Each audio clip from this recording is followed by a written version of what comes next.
nome é Amália, eu sou aluna de doutorado, estou no segundo ano, eu trabalho com os dados do Inquérito de Saúde de São Paulo, com a última onda de 2015, mais especificamente com a população de adultos e idosos, e trabalho com padrão alimentar, mais especificamente padrão mediterrâneo, inflamação e saúde mental dessa população. Então, a escolha desse artigo foi muito baseado, né, no tema do meu projeto, que tem como título a relação entre a depressão com padrões alimentares e o índice inflamatório da dieta em mulheres, um resultado de um estudo de coorte realizado na cidade de Avança, não sei. Esse estudo ele foi publicado nessa revista de doenças neuropsiquiátricas e tratamento,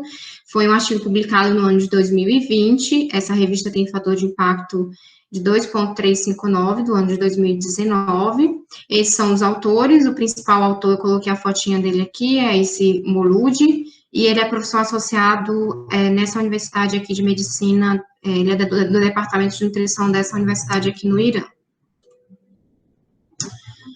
Bom, inicialmente na introdução, os autores trazem um pouco dessa relevância, né, em relação ao desfecho investigado, e aí eles colocam que a depressão consiste no tipo de transtorno mental mais comum no mundo, né, que eles citam apenas 3 sintomas em relação a esse tipo de transtorno, que seria a falta de interesse, tristeza e cansaço. Lembrando que, geralmente, o termo depressão, como geralmente pode vir descrito nos artigos, ele pode ser referente a qualquer um dos tipos de transtornos, levando em consideração os sintomas em específico, né, porque pode ser transtorno depressivo maior, ou também depressão maior, transtorno depressivo persistente, ou transtorno depressivo específico e inespecífico, que aí vai depender do tipo de sintoma que o participante apresenta, e também da durabilidade desses sintomas. Os autores colocam que os transtornos depressivos, né, são uma importante causa de incapacidade no mundo, ocupando aí o segundo grupo de doenças que mais contribui para a carga global de doenças. Em relação à prevalência, atinge muito mais as mulheres, né, é observada uma prevalência de quase 2 vezes maior entre as mulheres, uma prevalência de aproximadamente 22%, e entre os homens de 12%. Geralmente, o tratamento consiste no uso de antidepressivos, só que nem sempre a eficácia do uso dessas medicações, ela atinge um ponto ideal, até porque nem sempre os antidepressivos vão ser eficazes contra todos os sintomas que aquele paciente sente, além também dessas medicações estarem associadas a efeitos colaterais, como, por exemplo, efeitos cardiovasculares, né? Por isso, ele é recomendado que sejam tomadas medidas, né, importantes em relação ao estágio inicial da doença, para que seja feita essa prevenção nesse estágio inicial, para que não venham a ocorrer situações e sintomas mais graves da depressão. Bom, muito se comenta em relação, a gente já sabe, né, isso já está bem estabelecido, o papel da inflamação em relação aos mecanismos fisiopatológicos da depressão, e a dieta é um dos fatores que desempenha, né, um papel importante também nesse processo inflamatório, já que ela pode atuar nos mecanismos de ação de neurotransmissores, hormônios, alterar a microbiota intestinal, e todos esses fatores podem desempenhar, né, alguma ação sobre os mecanismos que podem contribuir, né, com a qualidade do sono, do humor e também do comportamento. Também existem muitas evidências em relação ao papel de alguns componentes dietéticos individuais, como ômega 3, zinco, vitamina D e transtornos depressivos, o que acaba muitas vezes levando, né, uma conduta a uma suplementação individual de algum desses nutrientes.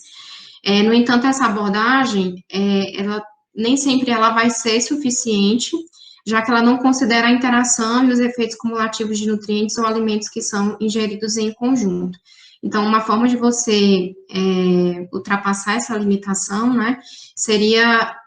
identificando padrões alimentares por meio de modelagem estatística, como, por exemplo, a análise fatorial. Já existem estudos que mostram que padrões alimentares saudáveis podem atenuar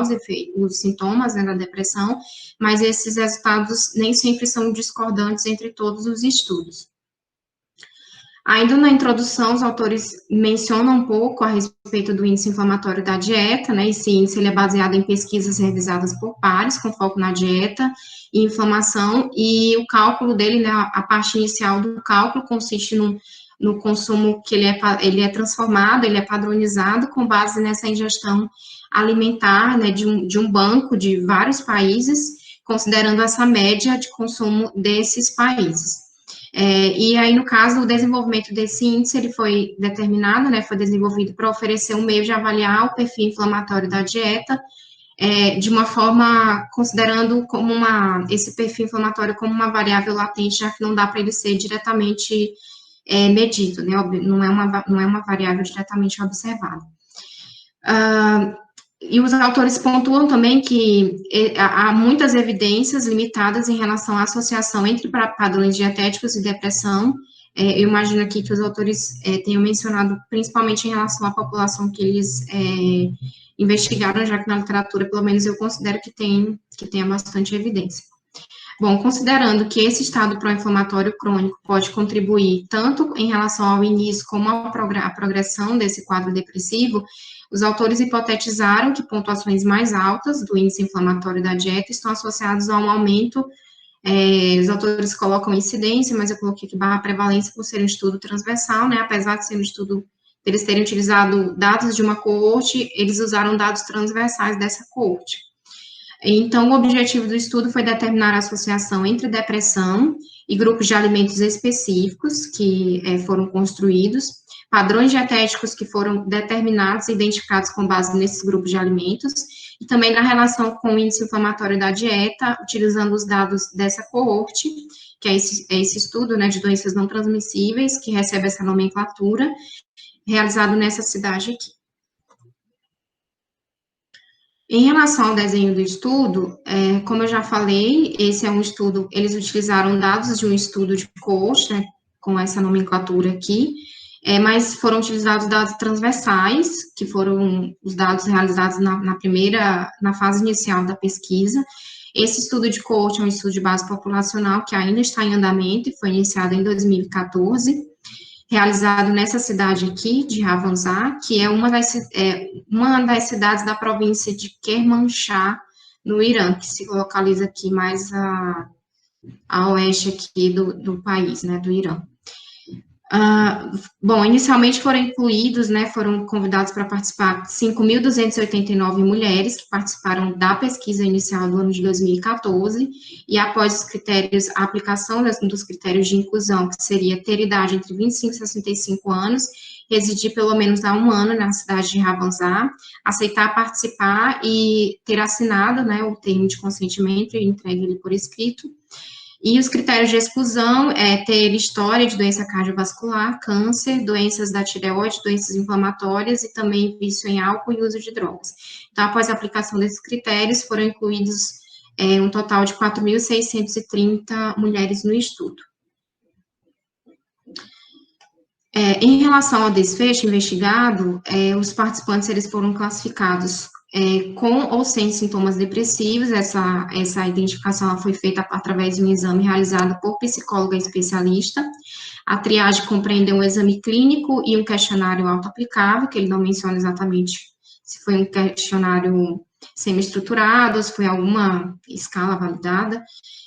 Também foram obtidas informações em relação ao uso de antidepressivos, também para ajudar nessa classificação dos participantes em relação à presença e ausência de sintomas depressivos. Quanto à avaliação antropométrica, foi utilizado o cálculo do IMC com base no peso e altura. E a avaliação dietética, ela foi avaliada por meio de questionário de frequência alimentar, que continha 125 itens alimentares, foi uma ferramenta previamente validada na população iraniana, e os participantes relataram a frequência de consumo diária, semanal, mensal e anual, sendo referidas porções padronizadas para essa população. Posteriormente, essa ingestão, ela foi transformada em peso, né, no caso, a quantidade consumida em gramas, utilizando medidas caseiras, e depois convertida em consumo de energia e de nutrientes usando esse software aqui, que eu nunca ouvi falar, Revised Nutritionist 4, enfim. Em relação ao índice inflamatório da dieta, eles não detalham, como a maioria dos demais artigos que trabalham com o índice inflamatório da dieta, eles não detalham, né, todo o processo do cálculo, eles só citam duas referências, sobre esse detalhe, a validação do índice, e eu dei uma conferida, essas duas referências têm como principal autor o Shivapa, a primeira de 2014, que eu imagino que seja aquela última versão revisada para a publicação do índice, e essa de 2015, que foi uma publicação, se não me engano, com uma amostra da Itália, que também utilizou essa mesma versão aqui do índice inflamatório. Bom, quanto aos padrões alimentares definidos a posteriori, inicialmente foi feito um agrupamento dos alimentos relatados pela população, eles utilizaram a semelhança nutricional, né, ou o uso culinário, as características, para fazer esse agrupamento dos alimentos. Eles também agruparam grupos específicos, como, por exemplo, sal, açúcar e especiarias, considerando o perfil nutricional específico desses alimentos. E aí, no total, os autores chegaram ao número de 15 grupos alimentares, que foram os grupos incluídos na análise fatorial, que são os grupos que constam aqui na tabela 1, que seria grãos refinados, grãos integrais, carne vermelha, frango, frutos do mar, laticínios, leguminosas, oleaginosas, ovos, vegetais, frutas, açúcares, aqui eu traduzi como especiarias, mas eu tentei ver a tradução melhor, que eu acho que aqui seria flavoring, eu acho que é a melhor, enfim, a melhor nomenclatura em inglês. Óleos vegetais e sal. Eu vou falar um pouquinho mais, assim, da análise fatorial, eu separei algumas tabelas só para explicar um pouquinho melhor o que consiste lá na parte dos resultados. Em relação à análise estatística, a distribuição das variáveis foi testada através do teste Kolmogorov-Smirnov, a comparação entre as características demográficas quando as variáveis tinham distribuição normal foi aplicado o teste T-Student, quando a distribuição para as variáveis contínuas era assimétrica, o teste Mann-Whitney, e para as variáveis qualitativas, o teste quadrado foi aplicado. A relação entre variáveis demográficas e sintomas depressivos foi investigada pelo teste de Spearman. Aqui eu deixei em vermelho porque eu não consegui localizar essa análise aqui que ele fez utilizando esse teste, e eu também não consegui identificar a justificativa para utilizar ele.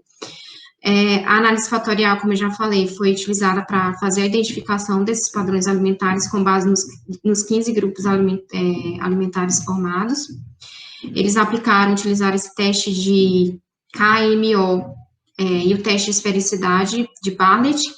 que eu vou falar um pouquinho mais, mas é mais para avaliar a questão da adequação do modelo e também da aplicabilidade da análise fatorial para os seus dados. O número de padrões alimentares extraídos, ele foi definido através do valor de alto valor, né, que deveria ser acima de 1, e também pelo gráfico de Scree. E para facilitar a interpretação das cargas, dos componentes que apresentaram maior carga fatorial que definiu cada padrão alimentar, essa interpretação foi feita após a rotação Varimax, e foram consideradas cargas fatoriais significativas para os componentes que apresentaram esse valor acima de 0,3. Os padrões alimentares, eles foram nomeados com base na semelhança de seus grupos alimentares, com padrões alimentares já determinados na literatura. A regressão logística, ela foi aplicada para investigar a associação tanto entre os 15 grupos de alimentos e sintomas depressivos, e também entre os padrões alimentares definidos a posteriori, o índice inflamatório da dieta, e sintomas depressivos, utilizando modelos bruto e modelo ajustados. Bom, aqui é a parte inicial dos resultados, então foram incluídos no final 4.630 indivíduos, daqueles 5.000 e pouco lá, que representou 87,5% de todos os participantes que foram convidados. Todos eles observaram nesse intervalo de consumo de energia, que variou entre 800 e 4.200, então todos esses participantes foram incluídos na análise final. Aqui eles trazem a comparação entre as variáveis demográficas, né, comparando o grupo com sintomas depressivos e sem sintomas depressivos, e eles observaram que foi encontrado, né, um peso maior entre as mulheres com sintomas depressivos, maior proporção de fumantes, aqui 16,5%, maior proporção também de mulheres que faziam uso abusivo do álcool, e também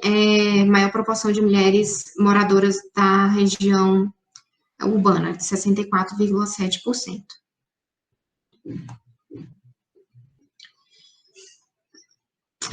Aqui essa figura 1, ela traz a associação entre os 15 grupos alimentares que foram construídos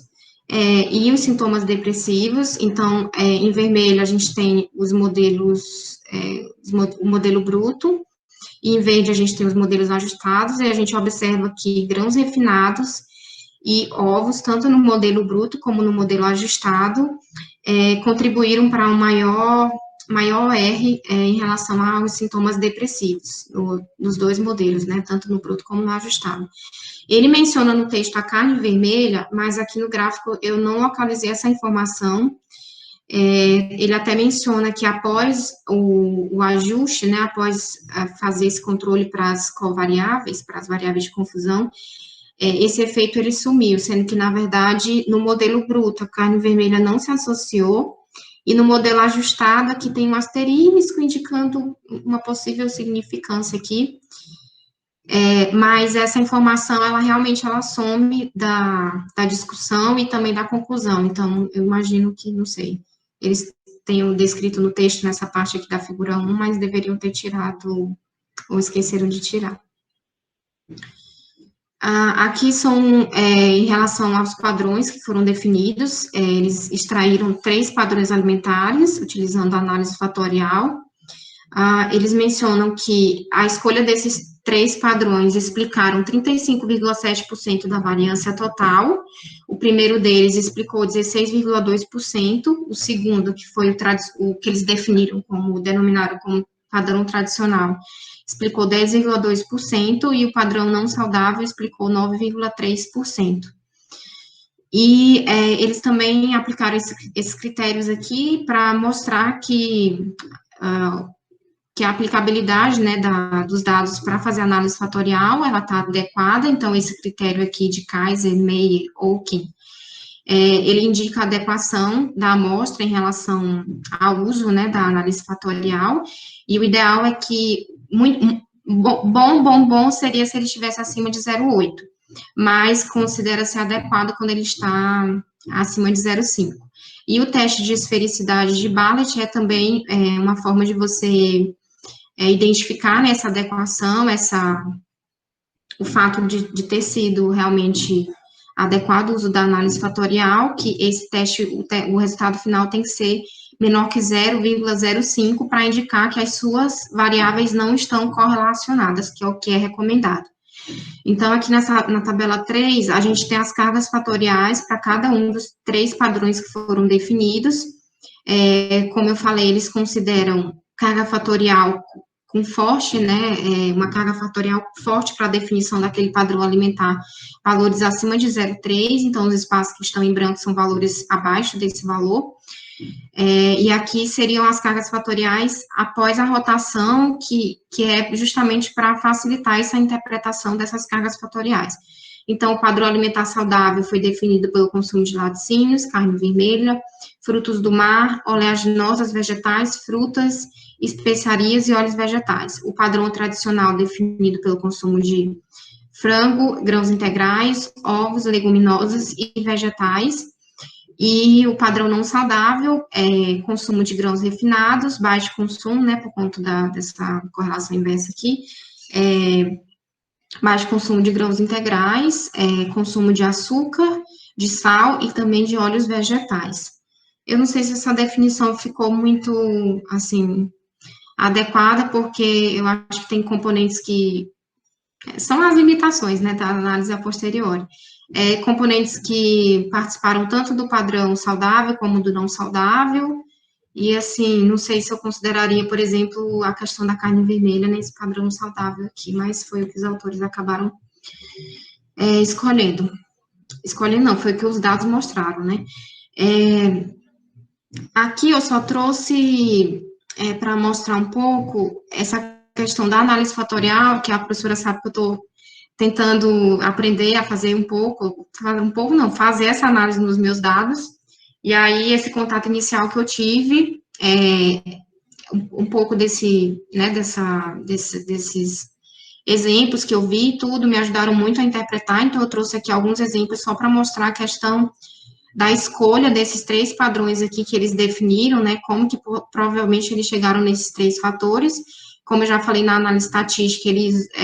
um dos métodos, né, para identificar o número de padrões ou de fatores que você vai reter é através dos autovalores, que são esses eigenvalues aqui. Então, quando está acima de 1, exemplificaria, né, é o que é recomendado você reter. Então, se aqui tem, isso aqui é um exemplo aleatório, claro que não é do estudo. Aqui, no caso, seriam 2 fatores que deveriam ser retidos, então, consequentemente, né, você iria denominar 2 padrões. Aqui a gente tem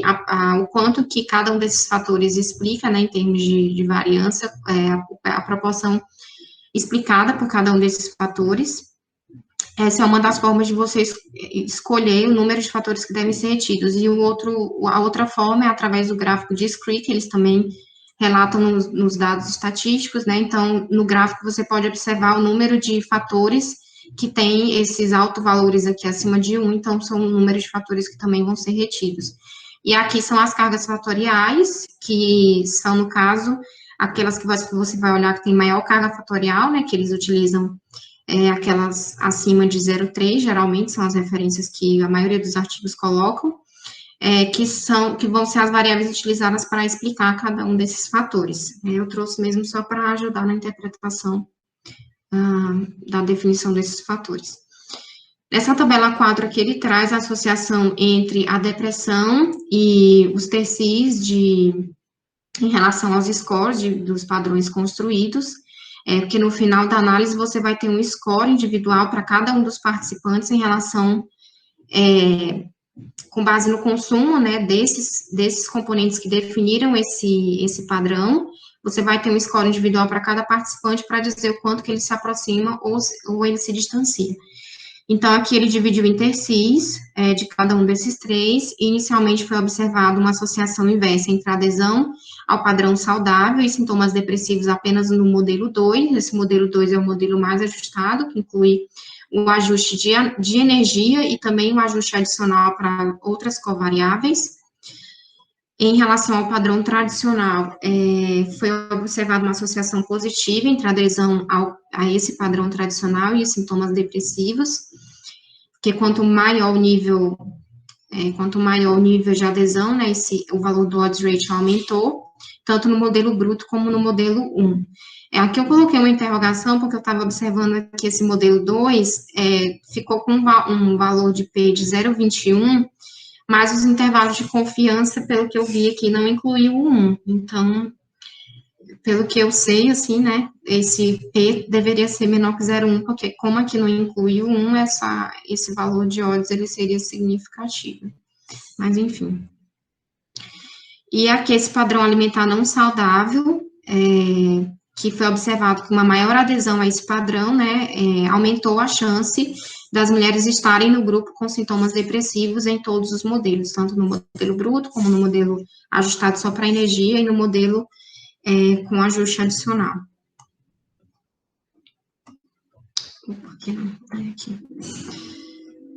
Essa aqui, acho que é a última tabela dos resultados, eles trazem a associação entre sintomas depressivos e também os TCIs em relação ao score do índice inflamatório da dieta, e foi observado no modelo bruto, né, foi observado um aumento do odds ratio para depressão, em relação com o aumento dos TCIs, foi observado um aumento da odds ratio para depressão nesse modelo aqui. Quando esse modelo foi ajustado para a energia, essa associação lá foi perdida, e no modelo 2, que foi um modelo com ajuste adicional, né, aquele mais ajustado, foi observado também um aumento na chance de sintoma depressivo, quanto maior o score, né, maior o TCIl do índice inflamatório da dieta, e sempre em relação, comparando, né, os últimos TCIs com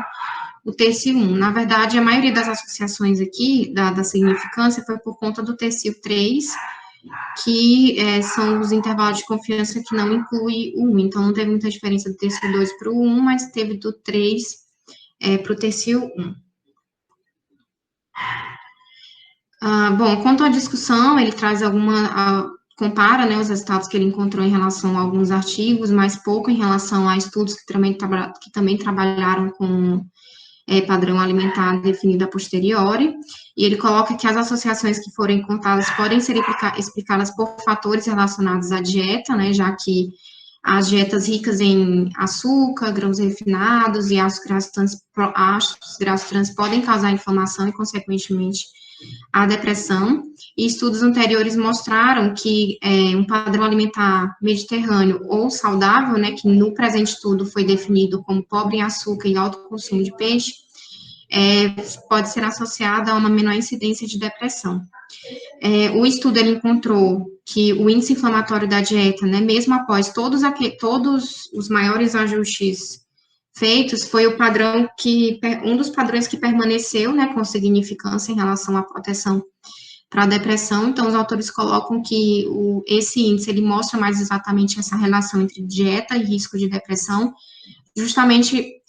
por conta da metodologia que foi utilizada, né, na sua construção, já que a construção desse índice teve como base dados anteriores de associações, suas possíveis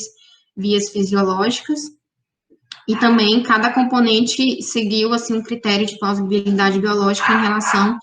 à sua associação com a inflamação. Então, todos esses componentes inseridos dentro desse índice já eram conhecidamente, já tinham o seu perfil inflamatório conhecido. Ele comenta aqui a respeito desse índice inflamatório empírico, que é como se fosse uma variação desse índice inflamatório aqui, só que ele é baseado só em grupos de alimentos. Eu dei uma rápida olhada nessa referência aqui, e a construção dele foi com base naquela Rank Reduced Regression, que é um outro tipo de análise, né, para você definir padrão alimentar ou construir um índice alimentar. E eles colocam que esse índice ele é mais apropriado para uso clínico, já que muitas vezes é difícil você acabar conseguindo aplicar isso em outras populações e em outros países, porque como ele só inclui grupos alimentares, você pode ter grupos alimentares que não são citados, né, nessas outras populações. Em relação aos resultados encontrados com base no padrão alimentar não saudável, ele coloca que as evidências confirmam os resultados que eles encontraram, né, que mostram que o consumo de refrigerantes, grãos refinados e carnes vermelhas estão associados à ocorrência de depressão, e essas evidências, elas são confirmadas, né, já foram confirmadas por estudos de coorte e também por estudo de meta-análise.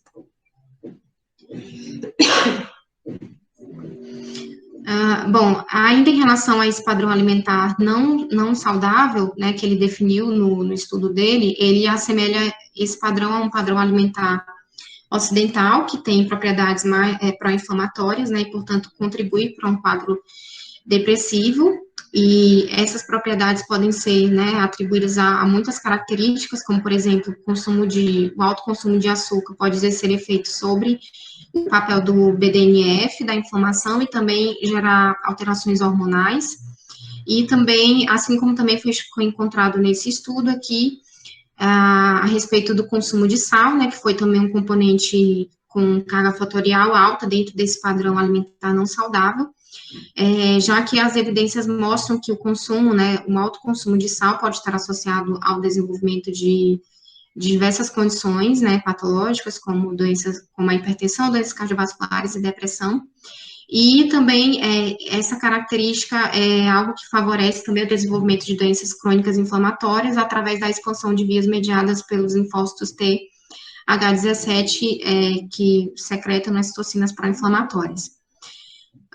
Quanto ao benefício do padrão saudável observado, os autores mencionam que provavelmente pode ser decorrente do estilo de vida relacionado a esse padrão, né, já que geralmente as pessoas que adotam um padrão alimentar mais saudável também têm um hábito de vida um pouco mais saudável. E os resultados em relação a esse padrão também foram concordantes em relação a esse estudo aqui, realizado por Lee e colaboradores de 2017, que encontrou que um padrão saudável, né, com essas características aqui, que é um pouco semelhante, mas não em tudo, que, por exemplo, o padrão saudável desse estudo que eu estou apresentando, ele teve um consumo de laticínios alto, né, ele não diferencia se é baixo teor de gorduras, e também alto em consumo em carne vermelha. E esse padrão aqui desse estudo teve um consumo baixo de ingestão de alimentos de origem animal. E esse padrão saudável nesse estudo aqui se associou a um risco reduzido de depressão. E isso pode ser decorrente, né, da composição desses alimentos que apresentam fitoesteróis, polifenóis e ácidos ômega 3, que possuem propriedades antioxidantes e anti-inflamatórias e podem gerar esse benefício em relação à depressão. Quanto ao padrão tradicional, ele não comenta muita coisa, ele só fala dessa possível ausência, né, de associação, né, já que quando ele ajustou para várias outras, para os fatores de confusão, né, o modelo mais ajustado,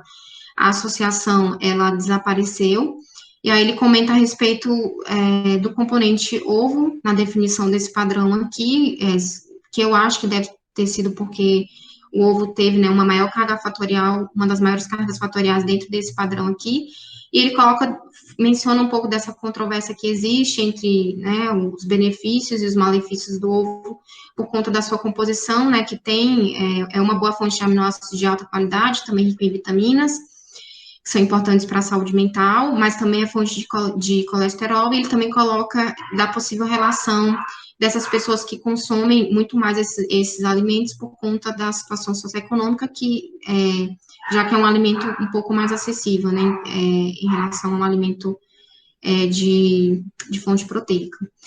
Ele coloca, ainda no final da discussão, os pontos fortes, ele fala pontos fortes, mas ele só cita um, que seria